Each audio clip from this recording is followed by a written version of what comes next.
daghan sa tibuok kalibutan nga nakasuway og kalisod or naglisod gyud ingon ta naa day tawo nga muandam nga mutabang nako.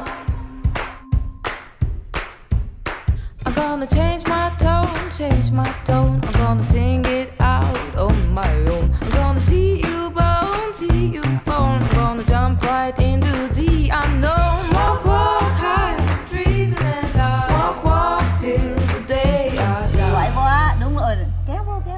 Năm phim, có năm thun, ở nội ra, rồi càng nhận con ra, càng quay đời.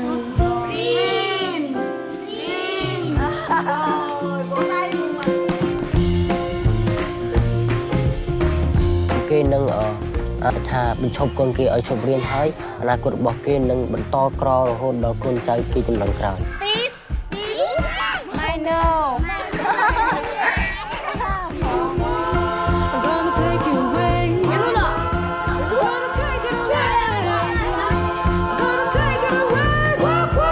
Growing up, gikan sa iyang mga kalisdanan, paingon sa iyang kalampusan.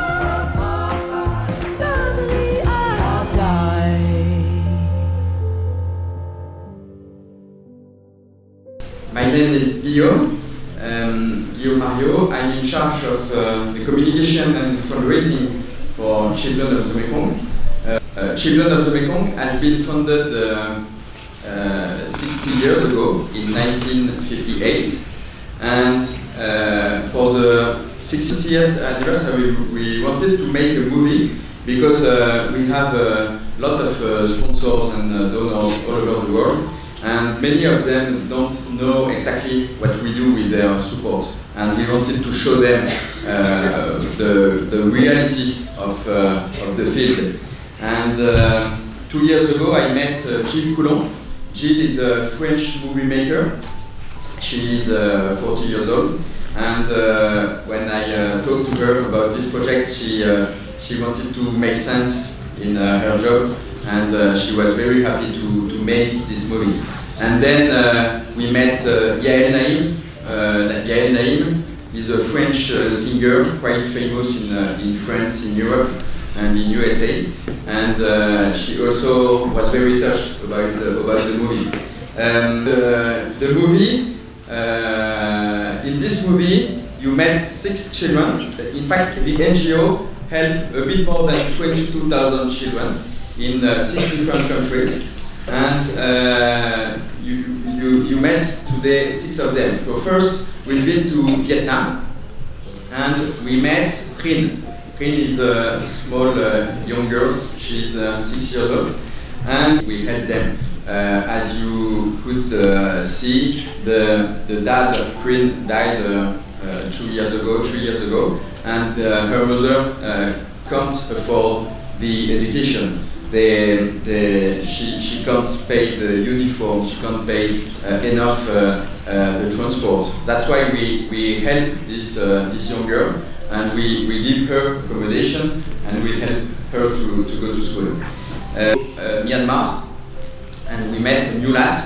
Mulat is from the Kachin state in the north of Myanmar, and as you maybe know, in Myanmar there are a lot of different ethnies. There are more than 135 different ethnies, and the country has to face with many conflicts, because when you have so many ethnies in the same territory, sometimes it produces conflicts. And we met Put. Put lived in Laos. Laos is a small country, and we wanted to show the problem of disability, because in this country, in Laos, but it's the same also in Cambodia, in Myanmar, around 10% of children with disabilities can go to school.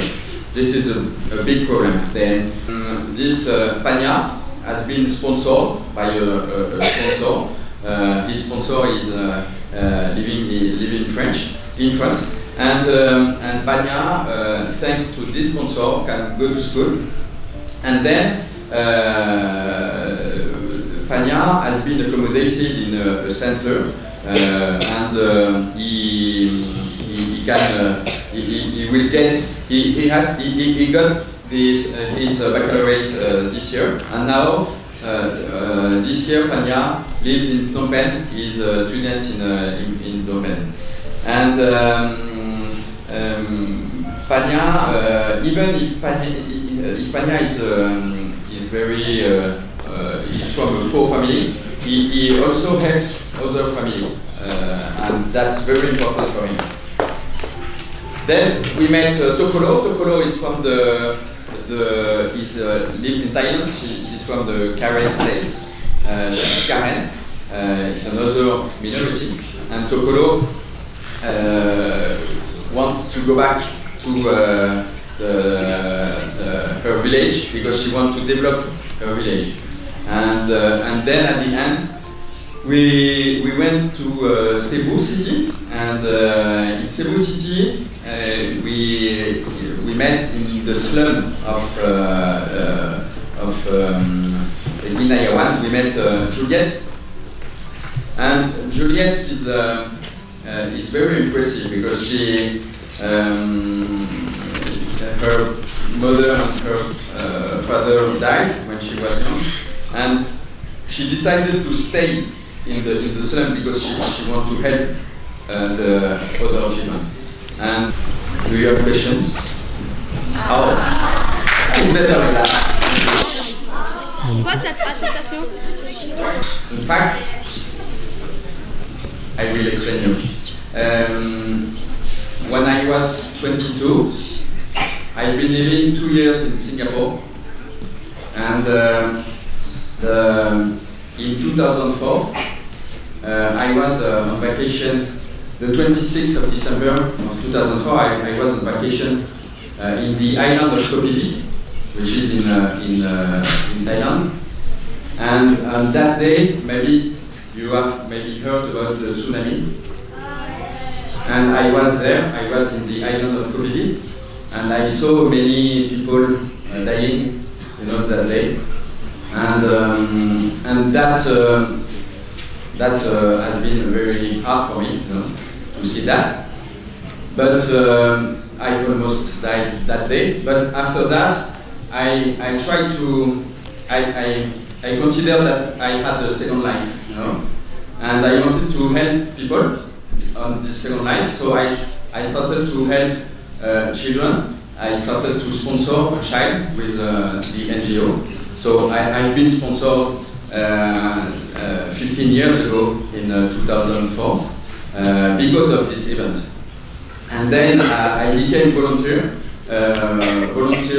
for homeless people in France. And I did different, I organized different events for different NGOs. And I started to help this NGO, Children of the Mekong, more and more. I organized sport events in order to fundraise money. And then 6 years ago, I decided to quit my job and to do it as a full-time job. So now my job is to develop the NGO. Comment vous avez fait pour comprendre ce qu'ils vous disaient les personnes dans le film, dans leur langue? Alors, comment on a fait, donc la question, comment on a fait pour comprendre ce que disaient les enfants dans le film? Dans tous nos pays d'action, on travaille avec des locaux, des responsables locaux. Alors parfois ce sont des enseignants, des moines bouddhistes, des sœurs. Je pense que vous avez tous entendu parler de Mère Teresa. Très souvent, on travaille avec des petites sœurs comme Mère Teresa, des gens qui donnent leur vie vraiment pour les plus pauvres. Et en fait, donc on agit dans 800 villages différents. Et à chaque fois, dans 100% des cas, on travaille avec des locaux. C'est eux, en fait, qui, pour certains d'entre eux, ils ont créé des toutes petites associations, des foyers, etc. Et en fait, nous, on vient les accompagner, on vient les aider. Et en fait, à chaque fois que vous avez vu là les enfants dans le film, il y a à côté, parfois on l'a vu un petit peu à côté, il y a des responsables locaux. Et eux, ils connaissent les langues locales et ils connaissent très souvent, ils parlent bien anglais, ils parlent bien, et donc dans le centre de sourds et muets, ben pareil, ils savent à la fois parler les langages des signes et l'anglais, donc c'est eux qui nous aidaient à traduire. Mais sachez que là, vous avez vu un film qui dure 1 heure, mais Jill, la réalisatrice, a filmé pendant 2 mois et demi, et elle a filmé plus de 100 heures de films dans les langages, hein, en Jahai, en Karen, etc. Et tout a été traduit.